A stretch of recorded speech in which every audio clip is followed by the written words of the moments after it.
What's the worst place you ever had to spend the night? Jail. Came to say the same. Although a close second is a bus terminal park bench after being turned away at the Canadian border. I smell a story. A mental hospital. Been there.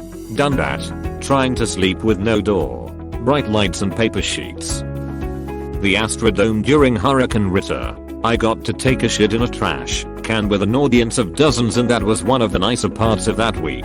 If you're looking for the bathroom, it's all around you. Trying to sleep on the floor of a moving bus with no pillows. I've done this many times, and it never gets any better. I've ridden a fair amount of Greyhound buses, but the worst was 72 hours each direction, New Mexico to Maine and back, to visit a friend. I need to lay flat to sleep, so the best I could get was sorta hunching over and catching brief naps lasting a few minutes each here and there, hoping I could actually get some proper sleep. That never came. The best I managed to do was getting on the next bus early and hogging the back seat so I could sorta lay down. Managed to get a couple hours that way, but I was a complete zombie by the end. Under a pickup truck in a pouring rain. I was hitchhiking and had no money or a place to stay. The hitchhiker was under the truck. In the bathtub in a hotel room. There were 4 people to the room and only 2 beds. So yeah, I'd rather sleep in a bathtub than share a bed. I would have shared if they had let me. They said no, you take the tub or the floor. Was around 14, drinking at the local park with my friends. They thought it funny to mix some benzos into my vodka. Didn't know what that was then, so I didn't protest. Afternoon turned to night. I felt delirious, soon realized I was absolutely alone. Aside from some druggies and hobos, the usual drunkard's GPS failed to lead me back home. It began to rain, and crawling underneath a bush I found what presumably was a foxhole. I was cold and rolled myself up into a bullet's entrance. Even though my mind was wiped, I couldn't sleep. My thoughts didn't make sense and were full of anxiety. One of the longest nights of my life. When I eventually emerged on all fours from the mouth of the dirt hole in the morning, a spider fell out of my hair. Crickets jumped around on my back, and I saw claw marks all over my calves and forearms. Maybe I had slept after all. This sounds like a very rickety cricket experience. A tent on top of a bald mountaintop in the fall. During a torrential downpour, I had to sleep in about 4 inches of freezing water. On the sidewalk, I was a little drunk and couldn't find my way home. r/Stardew Valley can relate. In 2007, after a 12-hour van ride that should have taken 3 delays due to bus riots, I crossed the Nepali Indian border into Bihar, one of the poorest states. At 3 AM, we were immediately robbed, and without any cash except for a $10 bill my buddy had in his shoe, the only place that would take our money was completely destitute. Upon opening the door, we were greeted by dozens of rats that had absolutely no fear of humans. They were on top of the broken TV, climbing the drapes, etc. We went to bed that night, defeated, knowing we'd be covered in rats. Another story from India. Mom had a heart attack in one of the highest criminals per capita city in India. It tore up. Some relatives took her to a hospital and I reached there the same night. They showed me to the room she was in, and I don't think I've seen a more depressing room in my life. And I grew up in India, in not an extremely rich family. The walls had paint spits everywhere. The bedsheet had stains older than me. The medical equipment was outdated.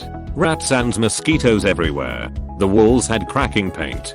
The floor was filthy. The bathroom was so bad. I took one look and I went outside to piss on some bushes. When I asked where could I sleep, they flung a thin but dirty as duck mattress on the floor. R, no pillow. W, and told me that's my bed. D, there was on fluorescent light bulb giving off a feeble E, vibrating light that cast most of the room in shadows. S, the paint on the bed rails was chipped and stained. D, the small cupboard beside the bed was greasy with accumulated dirt so thick you could write in it. T, I was quite stressed cause of the medical emergency for my mother and depressed cause of the room. M, but sucked it up and stayed there for the night as we were to transfer to Delhi and a much better hospital in the morning. G, one where you couldn't get infections just from touching the bed rails. S, Only fell asleep around 4 am. Tired as fuck. K. Cause I could hear the rats scratching in the bathroom and cockroaches on the walls from what little light came through. Under the door, once the lights were out in mother's room. It's so vivid in my memory I can recall every single silly disgusting detail of the room. And that is a story of the worst place I ever had to spend the night in. A hospital. It took me a minute to figure out what cause of is. I'm guessing you're meaning to say because of. If you want to write shorthand still, using cause of is how people generally write that and it'll be easier understood. Covered IQ. The hospital staff was excellent. But all in all, I'd have rather avoided it. Chicago O'Hare International Airport. Or maybe in my truck on Wolf Creek P. Butte in Colorado. Both were interesting experiences. Fuck O'Hare.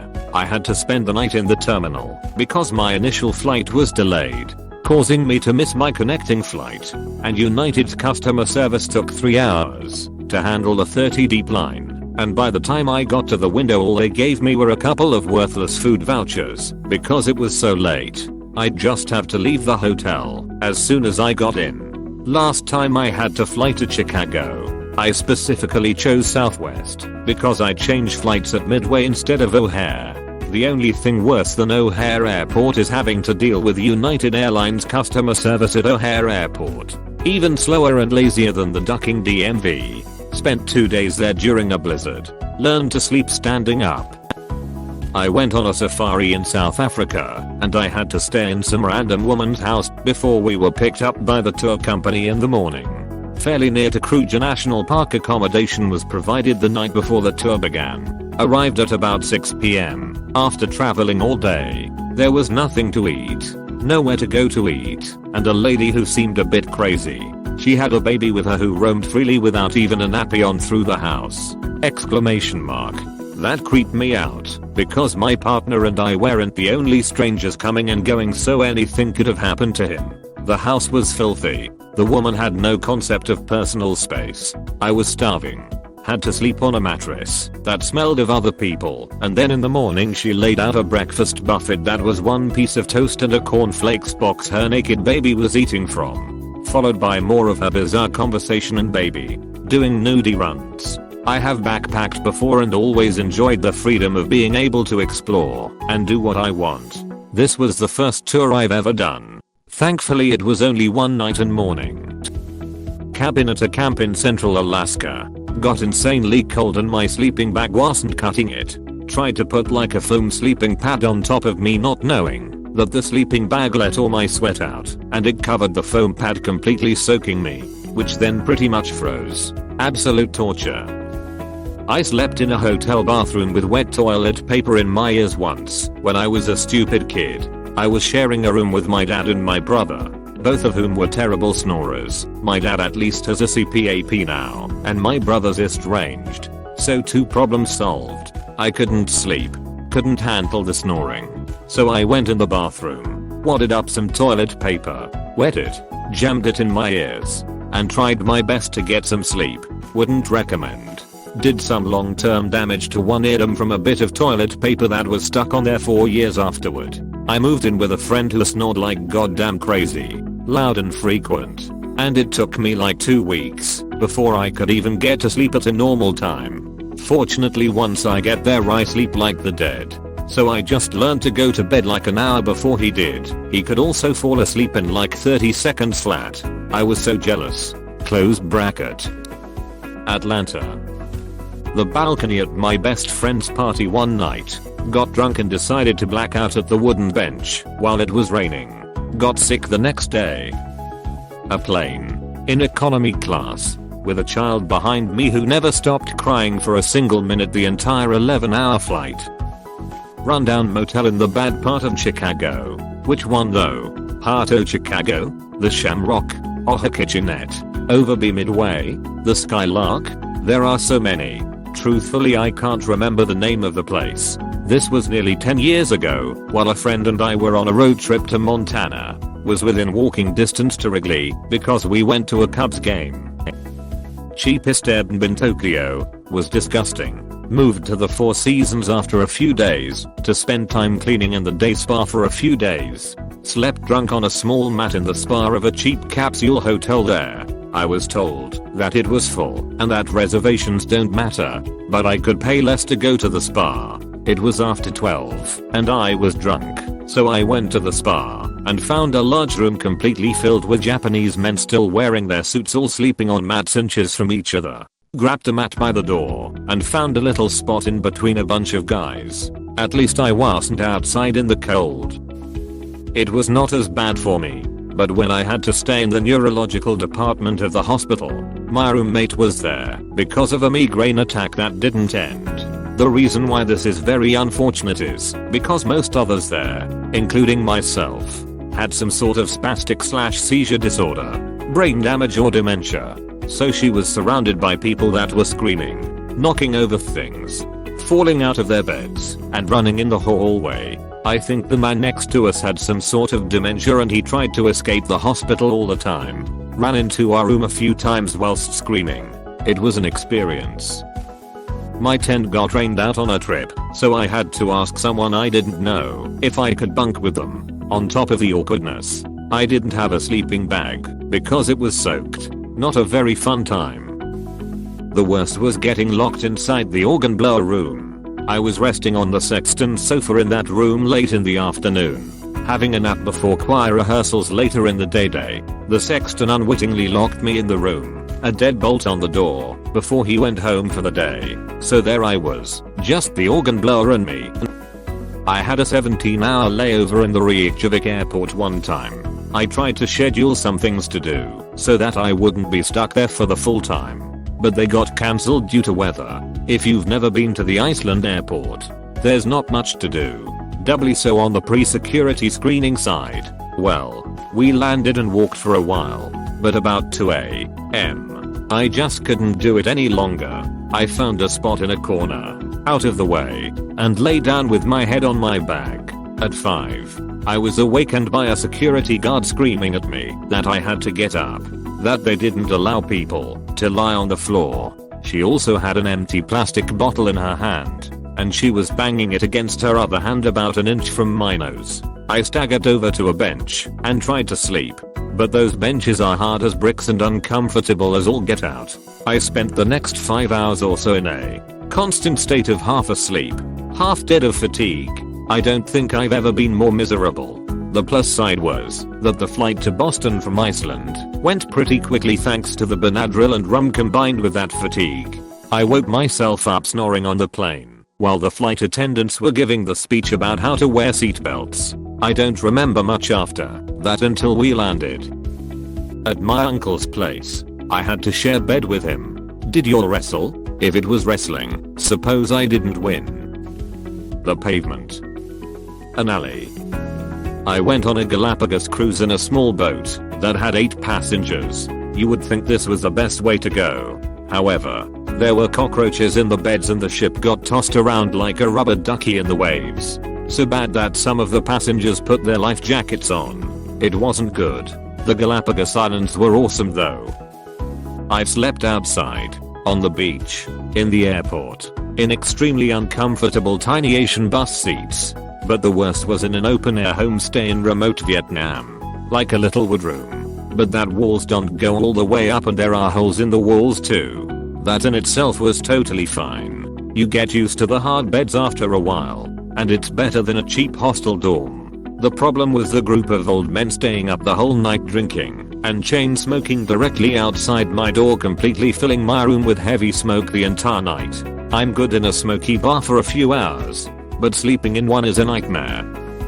Used to live with a guy up in Hayden, Alabama. Mid-July and the account goes out. It was supposed to rain all week with about 80% humidity coupled with 95+ temperature outside. The house turned into a swamp. We opened all the windows and doors, turned on every fan we could find, and still it was just awful. The bedroom was so hot we couldn't use it, so we slept on the couches, which were so soaked by the end of the day that you could press your hand into it and your hand would see come up wet.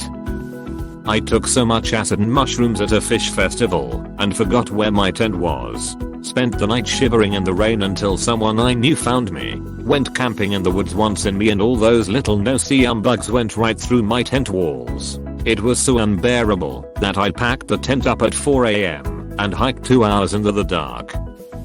An apartment in Midtown Manhattan. I should figured that the prices they were offering were incredibly low for a place 1 minute away from Bryant Park. But I still booked it anyway for 4 nights. It smelled terribly. It didn't feel safe. The whole building felt like it was still being built. Only one of the elevators was actually barely functioning. The bathroom door didn't fully open because the sink was on the way and my GF at the time didn't believe it. But I'm pretty sure that even the floor was a bit crooked. A couple of weeks after returning home I searched for the place on Booking and it was gone. Upon further research I found out that it was actually closed because it infringed a bunch of safety rules in New York City. In a cemetery overnight as a child. A haunted house when I was 10. The amount of dead, small animals I saw and smelled was crazy. We thankfully stayed at a motel the next night. That was the beginning of me becoming a germaphobe. A hotel in Spain. My Spanish CL butt went on a trip, and some of my classmates found really long hairs in their beds, and others found mysterious brown stains on their sheets. One of the rooms had the entrance to the attic as well. I was one of the few lucky ones and didn't have to deal with any of the above. Crap motel in Gary, Indiana. Me and a large group of friends were camping out for the Indy 500 a couple years ago. We were the first of 2 cars in our group to arrive on the night the temporary campground was open. Tents were set up. Fire was lit. Many beers were drank after our long journey to get there. A local friend we have also came to hang out with us, close enough that he walked. Cut to about 3 in the morning. An absolutely torrential downpour and violent thunderstorm breaks out. Blows our tents right over. 7 large soaking wet men were crammed into my HHR, with 2 sleeping on top of all our shit in the trunk. Additionally, the second car was also completely full, with our local friends sleeping in the bed of the truck, without us knowing. Cut to my friend waking up for a morning piss, seeing the open tailgate, and our now locked in friends waking up the camp to be set free. I love Indy, but Duckham sometimes it isn't very accommodating. Thank you for watching. We hope you enjoyed this video. Please subscribe for more videos.